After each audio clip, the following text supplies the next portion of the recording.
La población de Cajamarca quiere saber qué competencias tiene el gobierno regional para proteger las cabeceras de Cuenca y para decir que el proyecto Conga es inviable. Bueno, en la ordenanza que ha sido aprobada por el Consejo Regional se han expuesto las razones por las que el gobierno regional se considera competente para hacer esa declaración. Como se sabe, en nuestro país ninguna autoridad puede intervenir en asuntos que no son su competencia, porque si no estaría cometiendo un delito que se llama prevaricato o abuso de poder, en fin, podría ser cuestionada su intervención en un hecho jurídico concreto.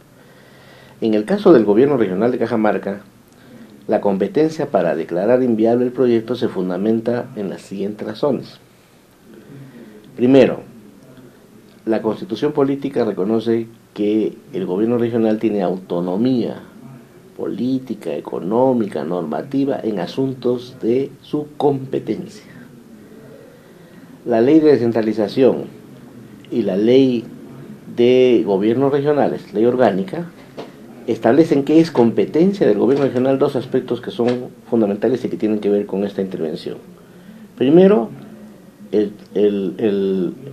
la competencia, el poder que tiene el gobierno regional para planificar el desarrollo de su territorio.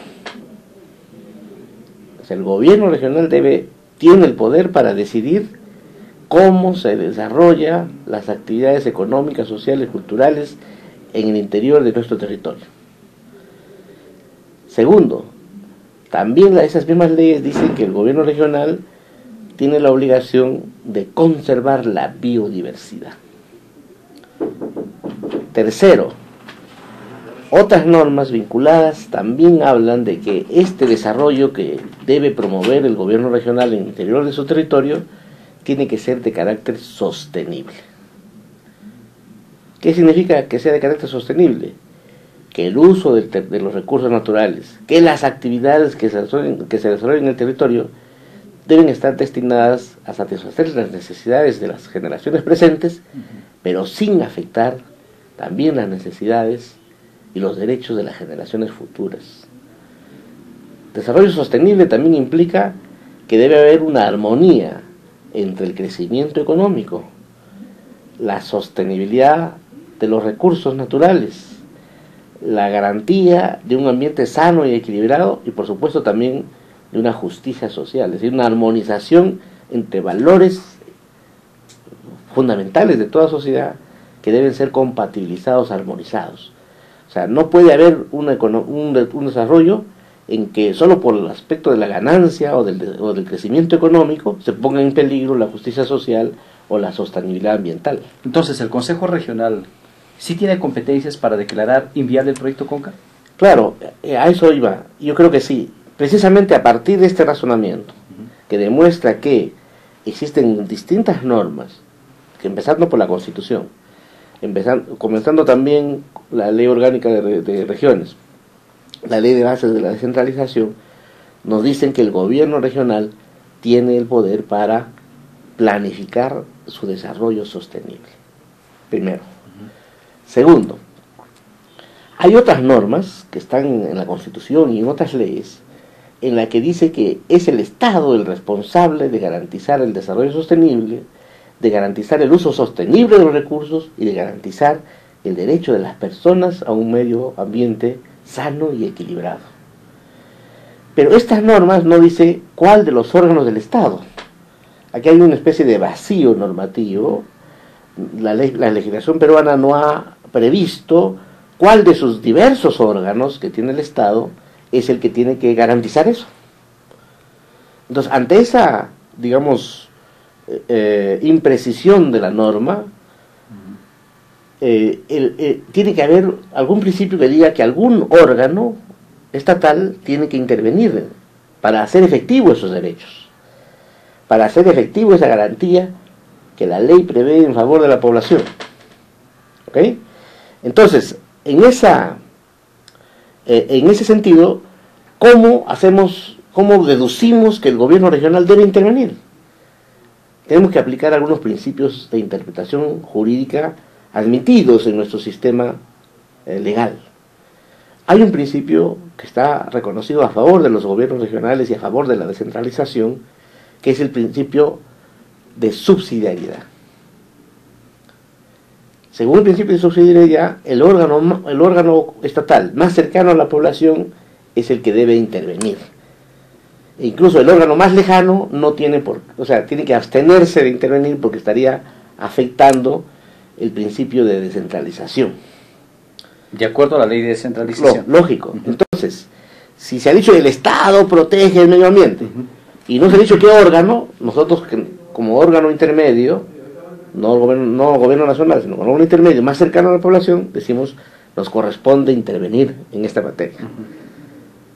Hay algo más, hay un segundo principio que tenemos que aplicar también acá, que es el principio de precautoriedad.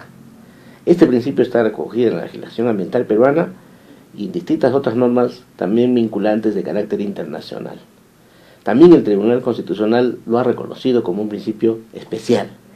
Según este principio, el Estado, sus instituciones, todas sus instituciones, dice el Tribunal Constitucional, tienen el deber de asegurar que el derecho consagrado en la Constitución a un ambiente sano y equilibrado sea efectivo, por un lado. Y en segundo lugar, por el principio de precaución, tenemos que intervenir y prohibir aquellas actividades que pongan en riesgo el ambiente, que pongan en riesgo la vida, la salud de las personas, aun cuando no haya certeza absoluta de que ese riesgo exista. Por eso se llama principio precautorio, un principio que anticipa la protección antes de esperar, evidencias concretas. Basta tener solamente con indicios razonables y fuertes que le digan a una autoridad, mira, esa actividad es muy peligrosa y por consiguiente, en base al principio de precautorio, tú puedes prohibir esa actividad. Perfecto. ¿Y el otro principio? El otro principio es el principio pro homine, que es un principio que viene de la tradición romanista, que sostiene que los derechos se tienen que interpretar de la manera más amplia posible para que efectivamente el derecho quede garantizado.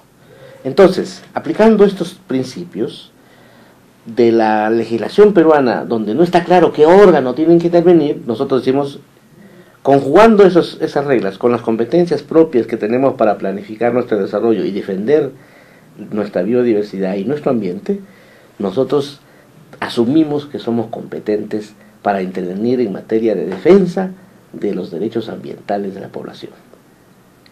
Esto está plasmado en la ordenanza, como su premisa mayor. Es decir, ahí está demostrada de que efectivamente tenemos competencia para intervenir en materia ambiental. Un segundo aspecto que tiene esta ordenanza tiene que ver con que en el caso concreto de Conga sí debemos intervenir. Y debemos intervenir porque ese proyecto pone en riesgo los derechos ambientales de la población. Primero porque está ubicado en cabecera de cuenca, en un ecosistema que ha sido calificado como frágil, con muchas limitaciones por nuestra propia zonificación económica y ecológica que ha sido aprobada por el gobierno nacional. Existen evidencias, informes de los colegios profesionales, del gobierno regional, del propio Ministerio del Ambiente, que ha dicho que ese proyecto puede poner en peligro de manera grave e irreversible los ecosistemas de esa zona. Puede afectar, desaparecer, romper, quebrar la cadena ecosistémica que hay ahí. Y que además dice ese propio estudio, que ese propio informe, que el estudio de impacto ambiental presentado por la empresa no tiene las características técnicas científicas para prever adecuadamente los daños que puede provocar ese informe. Entonces estamos frente a un proyecto en el que ya nos dicen que es sumamente riesgoso para el ambiente, para los ecosistemas, para la vida de la gente, para los derechos ambientales. Entonces tenemos que intervenir. En este caso, usando nuestras competencias, en este caso estamos obligados, impelidos a intervenir. Hay algo más. Existen evidencias también de que las autorizaciones, la aprobación de este estudio ambiental no ha tenido en cuenta diversas normas. Por ejemplo, la Ley de Recursos Hídricos, que dice que las cabeceras de cuenca son ecosistemas frágiles. No ha tenido en cuenta en la ley de zonificación, que dice que las cabeceras de cuenca, los bofedales, las lagunas santoandinas requieren de una protección especial.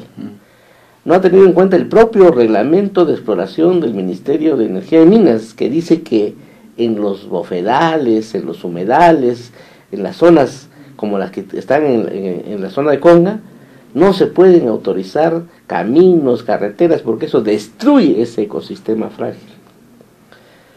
No se ha tenido en cuenta la ordenanza de Celetín, la ordenanza que declaró zona de conservación e incompatible con las actividades mineras esa zona. Esa ordenanza está vigente, fue dictada cuando las municipalidades tenían ese poder jurídico para hacer ese tipo de ordenanzas, y tampoco ha sido considerada. Entonces estamos frente además a un proyecto no solamente riesgoso para el ambiente, sino cuyas autorizaciones están viciadas de nulidad, porque ningún acto administrativo, ninguna resolución que se dicta en nuestro sistema legal puede violar las leyes, puede no aplicar una ley que está directamente vinculada al hecho concreto. Con estos vacíos que usted manifiesta, doctor, ¿se puede decir que este proyecto es inviable? Es incompatible con el ecosistema, o sea, podría afectarlo gravemente, y es ilegal. Por consiguiente, de ahí se deduce la propia consecuencia de la inviabilidad del proyecto. Entonces, el gobierno regional de Cajamarca, señalando claramente que su competencia es planificar su desarrollo sostenible, garantizar la biodiversidad y garantizar un ambiente sano y equilibrado para su población, con esas competencias y aplicando los principios que he mencionado, ante un proyecto que es ilegal, que es incompatible con ese ecosistema, que pone en riesgo los derechos ambientales de la población, interviene y declara que es incompatible. Es lo que ha hecho el gobierno regional. Así es, que es inviable el proyecto. El gobierno regional lo está haciendo a través de una ordenanza regional, a través del Consejo Regional, la única herramienta que puede aplicar. Claro, en la medida que nosotros no podríamos, por ejemplo, disponer la nulidad de las autorizaciones que aprobaron el EIA, porque eso es competencia del Ministerio, o en todo caso del Poder Judicial, en acciones en las que el propio gobierno regional tampoco tiene poder para intervenir. Lo que estamos haciendo es, en el marco de nuestra propia competencia, salvaguardando nuestro poder jurídico que la Constitución y la ley nos ha dado para asegurar el desarrollo sostenible de nuestro territorio. Decimos, ese proyecto pone en peligro precisamente el desarrollo sostenible de Cajamarca. Ahora, ¿cuáles son los pasos que debe seguir luego de la aprobación de esta ordenanza regional y luego que hasta el momento no se observa un acuerdo para solucionar estos problemas con el proyecto minero Conga? No, yo creo que la ordenanza va a ser parte de este debate, en el sentido de que ya hay un instrumento jurídico emitido por una autoridad competente, como decimos en este caso, que ha declarado que ese proyecto es incompatible con nuestro desarrollo sostenible, incompatible con los derechos al ambiente sano de la población e incompatible con un territorio, un ecosistema frágil. Por consiguiente, aquí hay una herramienta legal que va a ayudar precisamente a definir este debate. Esto no va a definir la vida del proyecto, no, pero acá habrá una herramienta legal que la población debe saber que existe en primer lugar y que defiende su territorio, que defiende su agua, que defiende su derecho a tener un ambiente sano y equilibrado, que defiende su derecho a un desarrollo sostenible. Entonces, la población tiene que empoderarse frente a esta ordenanza. Y las autoridades estamos obligadas a defenderla. Probablemente no va a faltar alguien que pretenda cuestionar la validez de esto. Y no solamente en el debate público, sino probablemente llevarlo esto ante los órganos jurisdiccionales competentes. En este caso podría ser el Tribunal Constitucional.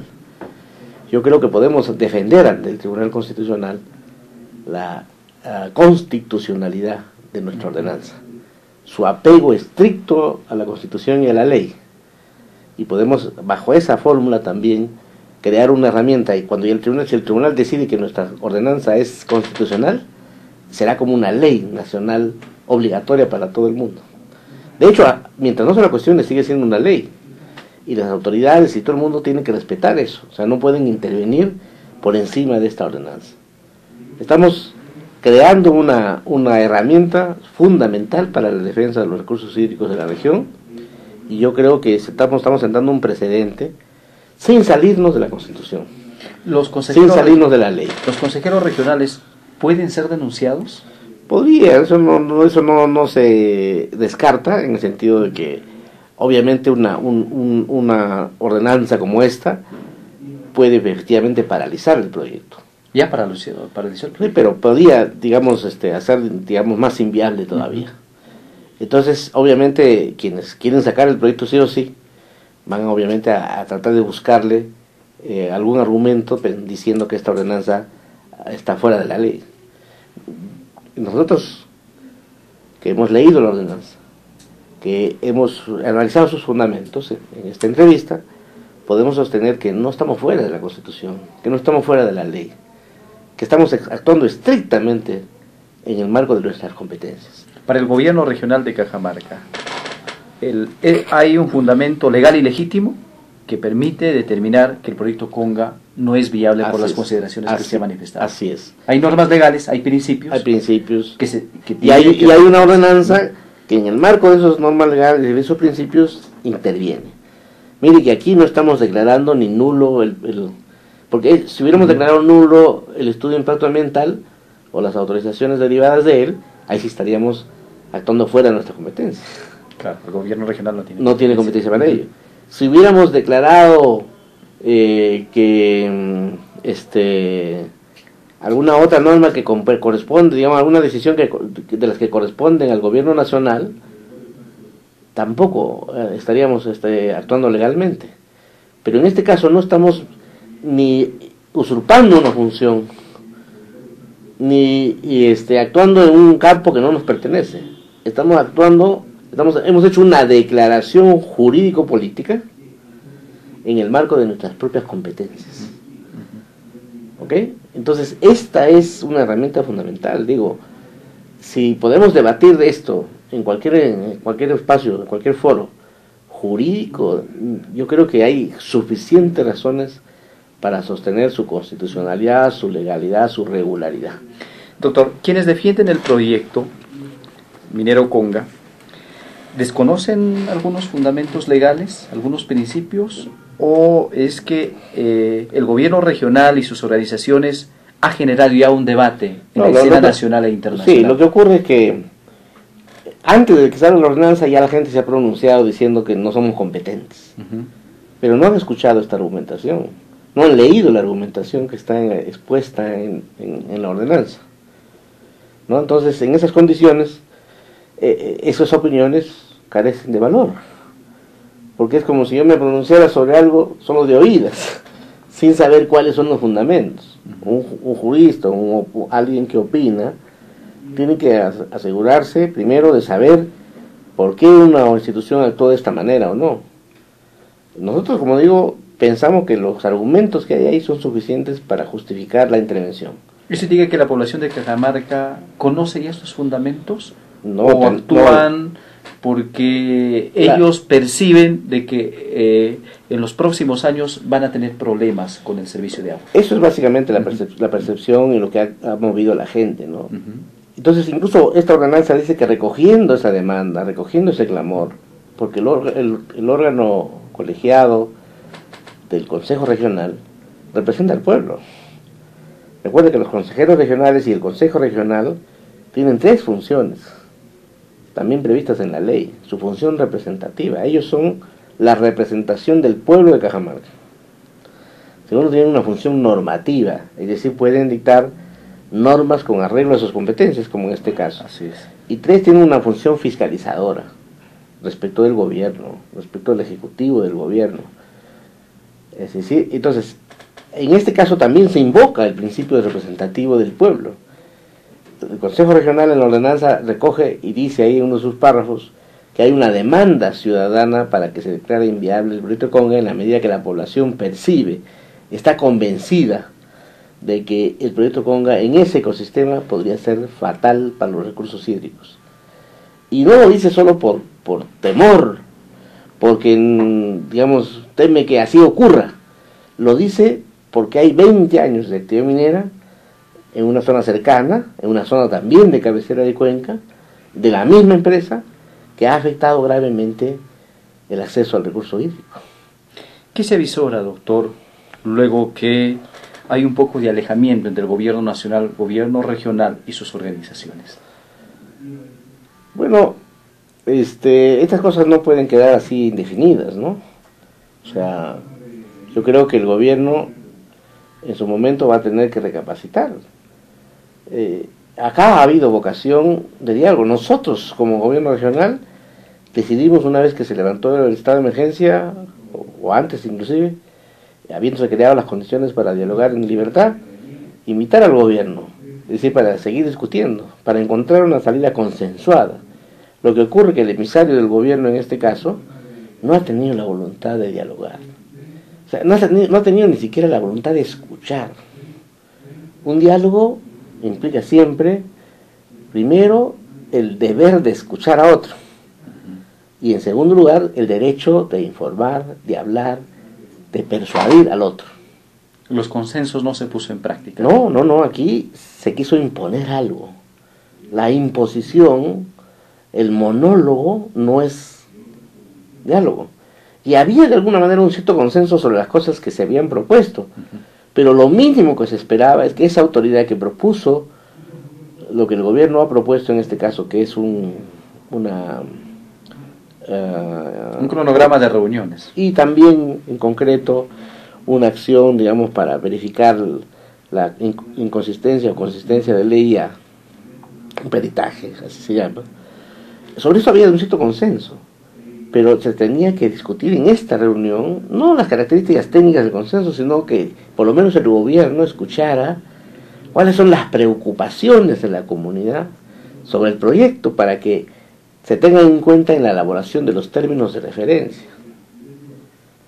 Porque si no se recogen las preocupaciones de la comunidad, ¿cómo vamos a ver si ese peritaje es un peritaje? Bueno, el peritaje es una herramienta que sirve para algo. Ese para algo tenía que ser definido en consenso entre el gobierno nacional y la comunidad. O sea, no puede imponerse. Entonces, eso es lo que le faltó a Valdés en esta reunión. Entonces, ahora de nuevo se crea una situación de quiebre del diálogo. Y es por segunda oportunidad que el señor Valdés hace fracasar este diálogo. Yo creo, digo, el gobierno, mirando lo que ha pasado con su popularidad, con su legitimidad institucional, con la caída de Lerner, ahora va a tener otro baldón sobre ese tema. Yo creo que el gobierno va a tener que entender que no es de esa forma como se resuelven los problemas socioambientales. Aquí hay una demanda para construir un Estado que sepa escuchar. Y el Premier no ha tenido esa voluntad. Entonces estamos frente a una situación difícil, repito, pero no creo que sea una situación que no tenga salida. Será importante que las organizaciones, las autoridades locales y regionales podamos manifestar al país que sí tenemos disposición de diálogo, pero tienen que mandarnos un emisario que esté en condiciones de escuchar, en condiciones de dialogar, de recoger la preocupación de la comunidad. Y no de imponer. Y no de imponer. Que aquí hay varios consensos que hay que buscar para trabajar y resolver las inquietudes de la población, pero eso se hace cuando menos escuchando y sin excluir a nadie. Ese es el fundamento de cualquier comunidad democrática. La comunidad democrática no es la imposición, eso es el cuartel. En el cuartel hay disciplina, hay jerarquía, no hay democracia. La sociedad peruana no es un cuartel. Tú mandas, yo obedezco. Así es. Gracias, doctor.